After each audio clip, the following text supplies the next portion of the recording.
Hello. हाँ बहन बोल। भैया हाँ रक्षाबंधन आ गलो, घर कहीं आयु? देखना बहन, बॉर्डर पे लड़ाई चले था, छुट्टी उट्टी ना मिले था, ऐसे कोशिश कर रही हो कि घरे आवा ही हो। इस साल कोई बहाना ना चलता बा, रक्षाबंधन में घरे आवेला हवा त आवेला हवा। कैसे हम घरे आइयो, बहन जवानित हो बॉर्डर पे लड़ाई है कि कैसे हम घरे आइयो। Present by Magahi music recording studio Guraro. भैया आई गेलो रक्षाबंधन माह की जल्दी से घर आजा।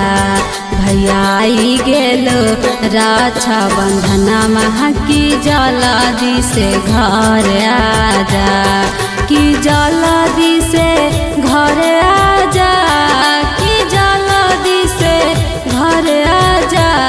बहन चाहत हो बॉर्डर पे लड़ाई कि कैसे हम घर आइयो।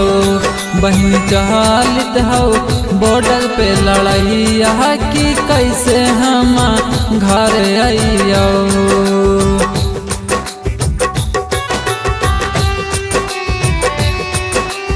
Mix by Ajit Yaduvanshi.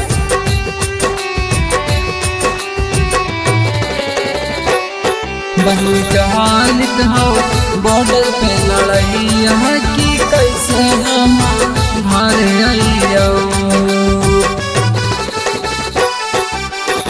बांधबो न राखी भैया लगी नहीं मनामा, तोरा बिना सुना लगई घरवा अंगनामा।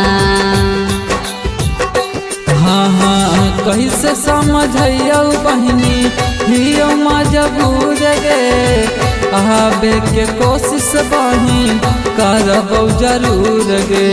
दे दाना छुट्टी के लेटरवा की जल्दी से घर आजा। बहन चाहत हो बॉर्डर पे लड़ाई कि कैसे हम घर आइयो। बहन चाहत हो बॉर्डर पे लड़ाई कि कैसे हम घर आइयो।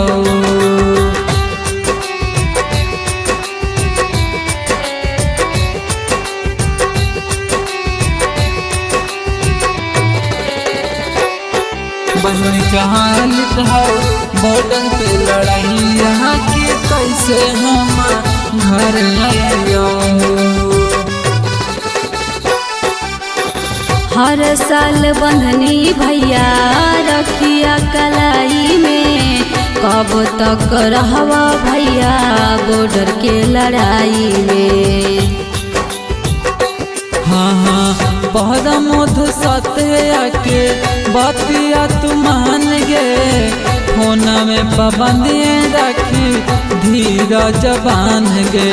भैया बसई तोरे में पराना माह की जल्दी से घर आजा।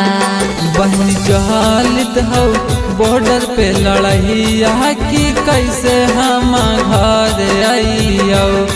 बहन चाहत हो बॉर्डर पे लड़ाई कि कैसे हम घर आइयो।